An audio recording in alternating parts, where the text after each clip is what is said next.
Hello बच्चों, let's read this question. The question says a man of height 170 centimetre wants to see his complete image in a plane mirror while standing. His eyes are at a height of 160 centimeter from the ground.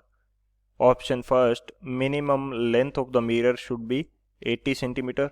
Second, minimum length of the mirror is equal to 85 centimeter. Option C, bottom of the mirror should be at height 80 centimetre और less. Option fourth, bottom of the mirror should be at height 85 centimetre. तो इस question के अंदर हमें देखा है कि एक आदमी है जिसकी हाइट है 170 सेंटीमीटर. तो ये अपनी पूरी इमेज देखना चाहता है किसी प्लेन मिरर के अंदर स्टैंडिंग पोजीशन में, और उसकी आईज जो है वो 160 सेंटीमीटर है ग्राउंड से. तो हमें गिवन ऑप्शन में से करेक्ट ऑप्शन चूज करना है. तो बात करते हैं की कंसेप्ट की. तो की कंसेप्ट की यदि बात की जाए तो की कंसेप्ट इस क्वेश्चन के लिए हमारे पास क्या होगा. की कंसेप्ट इस क्वेश्चन के लिए हमारे पास, यदि रे डायग्राम समझ में आ जाता है इस क्वेश्चन का, तो हम इजीली फाइंड आउट कर पाएंगे कि क्या लेंथ होनी चाहिए और क्या बॉटम से डिस्टेंस होनी चाहिए, वो हम इजीली फाइंड आउट कर पाएंगे. तो की कंसेप्ट के रूप में हम देखेंगे रे डायग्राम, यानी कि किस प्रकार से उसकी इमेज फॉर्म होगी, वो हम यहाँ पे रे डायग्राम की हेल्प से देखेंगे. यहाँ पे मेरे को दे रखा है कि जो मेन है उसकी हाइट कितनी है 170 सेंटीमीटर, ये मेरे को दे रखा है क्वेश्चन के अंदर. तो यहाँ पे मैं मान लेता हूँ कि ये जो है ये मेरे पास क्या है, मेन है स्टैंडिंग पोजीशन के अंदर. और यहाँ पे मैं मान लेता हूँ कि ये जो है, ये यहाँ पे मैं मिरर बना लेता हूँ एक. ये मेरे पास क्या हो जाएगा, मिरर हो जाएगा. ये मैंने मान लिया कि मिरर है कुछ इस तरह से. अब इस आदमी की जो आईज हैं वो कितनी डिस्टेंस पे है, 160 सेंटीमीटर पे हैं, 160 सेंटीमीटर. तो यहाँ कहीं मैं मान लेता हूँ कि उसकी आईज हैं. तो ये डिस्टेंस कितनी हो जाएगी, ग्राउंड से ये डिस्टेंस हो जाएगी 160 सेंटीमीटर, 160 सेंटीमीटर. और ऊपर वाली जो हाइट है वो कितनी हो जाएगी, ये मेरे पास हो जाएगी 10 सेंटीमीटर. ये कितनी हो जाएगी, 10 सेंटीमीटर. अब इस आदमी की इमेज किस प्रकार से फॉर्म होगी वो देख लेते हैं. तो इसको मैं बोल देता हूँ कि आदमी की जो हाइट है ये मेरे पास P इसका हेड है, और ये Q जो है ये इसके पैर हैं. तो यहाँ से पैरों से एक लाइट रे कहाँ पे जाके टकराएगी, पैरों से एक लाइट रे इस जो मिरर है इसके जस्ट नीचे वाले पोर्शन पे टकराएगी. और यहाँ से टकराने के बाद में वो लाइट रे कहाँ जाएगी, आंखों की तरफ. यहाँ से टकराने के बाद में वो लाइट रे कहाँ जाएगी, आंखों की तरफ जाएगी. तो हमें पैरों की इमेज क्या है, दिखाई देगी. ये कंडीशन हो गई हमारे पास. और इसी तरह हेड से एक लाइट रे आएगी, हेड से एक लाइट रे आएगी जस्ट यहाँ पे, और इसके बाद में यहाँ से टकराने के बाद में कहाँ जाएगी, आंखों की तरफ. तो हमें हेड दिखाई देगा. तो ये कंडीशन हो जाएगी हमारे पास. इस मिरर की जो हाइट है इसको मैं बोल देता हूँ BC. ये मैंने क्या बोल दिया, BC.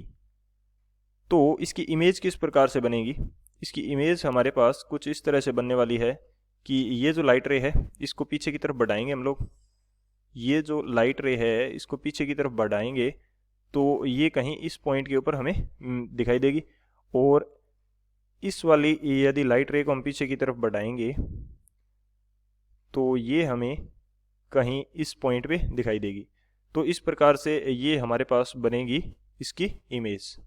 ये क्या बन जाएगी, इमेज बन जाएगी. इसको थोड़ा सा सही से बना लेता हूँ. तो ये मैं मान लेता हूँ कि ये मेरे पास क्या बन गई, इमेज बन गई. ये है मेरे पास इमेज. तो ये कंडीशन रहने वाली है. इसको मैं बोल देता हूँ, इमेज को मैंने बोल दिया RS. इस इमेज को मैंने क्या बोल दिया, RS बोल दिया. तो अब P एंड R जो है वो सेम हाइट के ऊपर है, क्योंकि प्लेन मिरर से जो भी इमेज बनती है वो क्या होती है, सेम हाइट के ऊपर बनती है. और मिरर से जितनी डिस्टेंस पे ऑब्जेक्ट है उतनी डिस्टेंस पे हमारे पास क्या है, इमेज जो है वो बनेगी. तो ये हमारे पास कंडीशन रहने वाली है इमेज के लिए. तो ये हमारा की कंसेप्ट होगा. इस की कंसेप्ट के अकॉर्डिंगली हम इस क्वेश्चन को सॉल्व करते हैं. तो अब यदि मैं बात करता हूँ सॉल्यूशन की, तो सॉल्यूशन मेरे पास क्या होगा, यहाँ पे एक ट्राइंगल बन रहा है R, और I के लिए मैं E बोल देता हूँ, यानी कि यहाँ पे एक ट्राइंगल बन रहा है RES. ये यदि मैं इसको थोड़ा सा सही से बनाता हूँ तो ये मेरे को इजीली समझ में आने लग जाएगा कि ये RES किस प्रकार से बन रहा है. I की मैं थोड़ी सी डिस्टेंस को चेंज कर देता हूँ एक बार के लिए, ताकि मेरे को इजीली समझ आ जाए.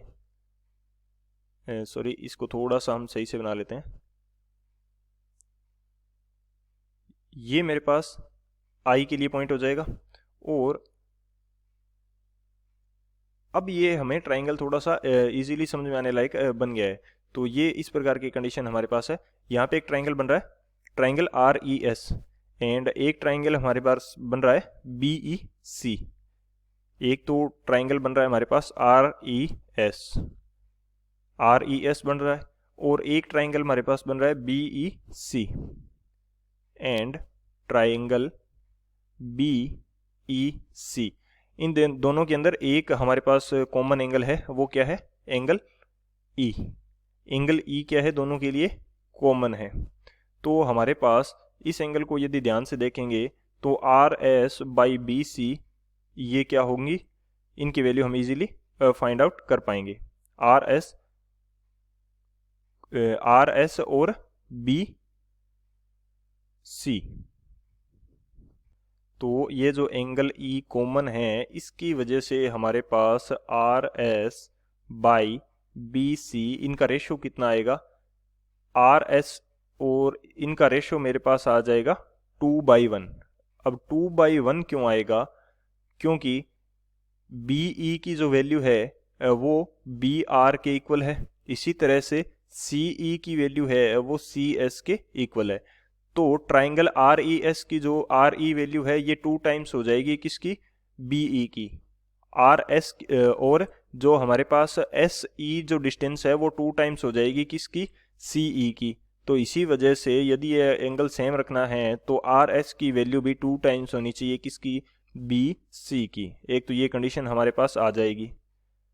अब हम बात करते हैं, एक हमारे पास ट्राइंगल बन रहा है एस ई क्यू।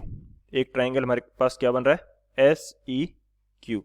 ये हमारे पास एस हो गया, ये ई हो गया, और ये क्यू हो गया। एक ट्राइंगल ये बन रहा है, एंड सेकेंड ट्राइंगल हमारे पास बन रहा है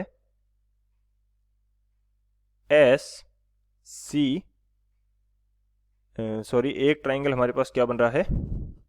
अब यदि इन दोनों पॉइंट्स को मैं ऐड कर देता हूं, यानी कि मिला देता हूं, Q और S को मैंने मिला दिया, Q और S को मिला दिया, और यहाँ से C को इसके ऊपर मिला दिया, इसको नाम दे दिया O। तो एक ट्राइंगल हमारे पास बन रहा था SEQ, और एक ट्राइंगल हमारे पास बन जाएगा SCO। ये ट्राइंगल क्या बन जाएगा? SCO। तो इसके अंदर भी सेम कंडीशन रहेगी। तो ये जो एंगल है ये S एंगल दोनों के अंदर कॉमन आएगा।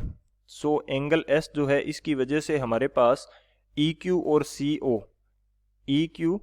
CO इनका रेशो क्या आ जाएगा? इनका रेशो सेम पहले वाली कंडीशन के अकॉर्डिंग 2:1 आ जाएगा। ये भी हमारे पास क्या आ जाएगा? 2:1। ये कंडीशन हमारे पास आने वाली है। तो अब यदि यहाँ से ध्यान से देखें कि आर एस की वैल्यू हमारे पास कितनी है? आर एस की वैल्यू, लेंथ कितनी है हमारे पास? आर एस की जो लेंथ है वो हमारे पास है 170 सेंटीमीटर। क्यों? क्योंकि ये पी क्यू के इक्वल है। तो यहाँ पे मैं पुट कर देता हूँ वैल्यू नेक्स्ट स्लाइड के अंदर। आर एस की वैल्यू क्या है हमारे पास? R S by B C, इनकी वैल्यू, इनका रेशो क्या है? 2:1। आर एस की वैल्यू है 170, तो बी सी की वैल्यू कितनी आ जाएगी? ये हमारे पास आ जाएगी, यहाँ से देखेंगे तो ये मेरे पास कितनी आएगी? 85 सेंटीमीटर। ये कितनी आ रही है?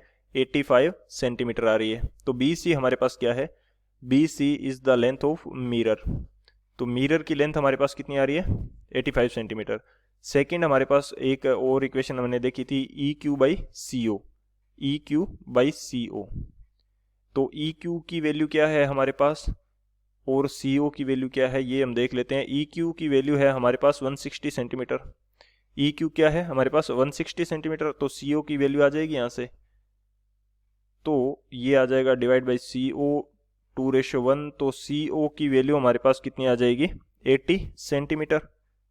यानी कि बॉटम से मिरर की हाइट कितनी होनी चाहिए? 80 सेंटीमीटर। तो कौन सा ऑप्शन यहाँ पे आ रहा है हमारे पास वो देख लेते हैं हम लोग। मिनिमम लेंथ ऑफ मिरर हमारे पास कितनी आ रही है? 85 सेंटीमीटर। तो ऑप्शन फर्स्ट हमारा इनकरेक्ट हो जाएगा। सेकंड क्या है? Minimum length of the mirror should B 85 centimetre. तो ये हमारा करेक्ट हो जाएगा। थर्ड हमारे पास क्या है? Bottom of the mirror should be at height of 80 centimetre और लेस। हाँ, ये 80 सेंटीमीटर के ऊपर हमारे पास मिनिमम कंडीशन के अंदर हमने देखा है, तो 80 सेंटीमीटर आ रहा है या इससे लेस भी हो सकती है। तो 80 सेंटीमीटर के ऊपर हो सकता है ये। बिल्कुल। और फोर्थ में क्या बोल रहा है, bottom of the mirror should be at a height of 85 centimetre. नहीं, 85 सेंटीमीटर पे नहीं, 80 सेंटीमीटर हमें इसकी चाहिए मिनिमम हाइट। सॉरी, मैक्सिमम कितना पर हो सकता है, 80 सेंटीमीटर पे हो सकता है, 85 सेंटीमीटर पे नहीं जाएगा, यानी कि 80 सेंटीमीटर से अबव नहीं जाएगा बॉटम से। तो फोर्थ ऑप्शन हमारा क्या है, इनकरेक्ट है। तो कौन से ऑप्शन करेक्ट आ गए हमारे पास, जो ऑप्शन बी एंड सी है वो हमारे करेक्ट आ गए। So option B and C are the final answer. I hope you understood it well. Best of luck. Thank you.